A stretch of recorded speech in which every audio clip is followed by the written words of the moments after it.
It's Josh, your Goth fragrance bestie. And for the last week of July, I had a mix of mild and wild fragrances on my tray. So here's how that played out. Dedcool, 1, Taunt. Taunt is like a bergamot creamsicle. I generally don't think it's the type of fragrance that I would gravitate towards, but in the heat of the summer and in the sun, it was kind of this cheeky sweetness and this really lovely glimmer of a fragrance that made me really want ice cream. It's fresh and sweet without turning gourmand or like truly gourmand, and it remained really light throughout the vanilla dry down. And I think it would be welcome in most wardrobes. I definitely understand why this one is so popular. In the Deadcool lineup, I think I will always prefer extra milk because skin musks are such a big part of the fragrance families that I enjoy. But I also did empty the entire sample of Taunt in one day, so there's certainly something to be said about how much I enjoyed it. Zoologist Chipmunk. I owe a formal apology to the distinguished chipmunk on the bottle for Zoologist. I passed over this as a middle rated fragrance in my initial wear of the entire collection, and that was a mistake. After wearing Chipmunk this week and feeling kind of that warm citrus and peppery opening, and then dipping into the nutty sweetness and the more woody tones of the fragrance, I would place this above Harvest Mouse in my rating. That may be controversial. But it's lovely. It's unexpected, but wholly approachable. I felt like a character from the Hundred Acre Woods while I was wearing it and burning a candle that smelled like paperbacks. I expected Winnie the Pooh to come up and start asking me for favors. It was just this lovely dose of nostalgia and coziness to start up my week. Nasomatto Duro. I previously reviewed this as being one of my favorite patchoulis. I also once said this was very animalic, but having explored many more animalic fragrances, this has taken on a different shape or a different perspective for me. I do see where the idea of making something that represents like things masculine or things strong comes into play here. It's very upright and verbose, woody patchouli, and it has these spiced and animalic facets to it that keep it really interesting but not overwhelming. It's intensely masculine but doesn't come off as played out or classic. It's very rugged in its handsomeness, and I always enjoy having it in my cabinet. It is sexy, similar to Bergamask, but without that like sharp citrus or the intense longevity of the Eau De Parisi. Dead Air by Oddity. There is something to be said for a fragrance that keeps you guessing. The first time I reviewed this, I said it was like laying next to a hot tub looking up at the stars. But there is something distinctly green, like the shadow of a fougere underwater. And in the spirit of the perfume's kind of overarching presence, I felt like I was wearing two fragrances. This salty, dark aquatic, and the ghost of an older fashioned aromatic reflecting through that, distorted and unusual. I definitely think this is a complex fragrance that requires a certain confidence or nuance to wear. I love it, but it does require a mood to really enjoy the fragrance fully. Blackbird Death. Death is a collaboration between one of my favorite niche perfume brands, Blackbird, and one of my favorite kind of dark wave bands, which is Cold Cave.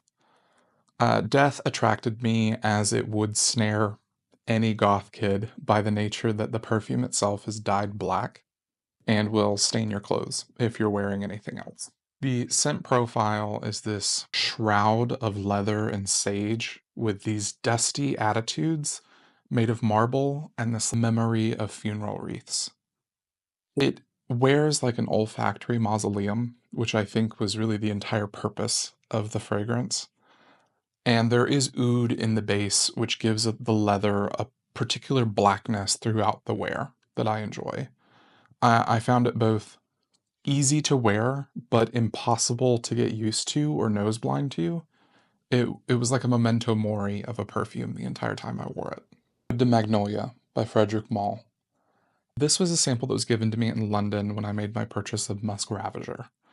And I'm typically polarized by white florals. I love them or I hate them. There seems to be no in between. But this is a celebration of Magnolia and its unique characteristics. I think it is incredibly successful in that fact. There's this photorealistic, if you grew up near magnolia trees, I think you'll get it, like this heady, dense aroma of when they're in bloom, but it doesn't come off grandmotherly by the nature that it comes off so natural. Instead of powdery tones, there's this like fresh, sharp bergamot that reminds me of very green blossoms before they've matured and opened. And there are some interesting depths to the fragrance in the dry down, but they don't read as their own notes. They don't read as patchouli or oak moss. They read as the continued age of the magnolia blossom as it turns brown. I found it linear in a way that I really appreciated, and that requires finesse. As Eau De Magnolia faded, I decided to keep with my floral motif and did a healthy overspray of Joram Studios Phloem. I did this before heading out to do errands in the 93-degree Georgia summer, and this familiar, sticky, sweet floral that is Phloem was kind of welcome freshness. I didn't expect to enjoy it as much as I do. What I had not anticipated was that the heat of my skin and the heat outside really started bringing out the parts of the fragrance that Joram describes as erogenous effluvium. I was suddenly in a Costco parking lot, acutely aware of the womanly carnality that was projecting off of me. Such is life, I suppose. It's such a fun fragrance, and I do enjoy the very interesting composition, especially when it's something I wouldn't normally reach for. Snif's Crumb Couture. Who doesn't want to end the week with a little bit of sweetness?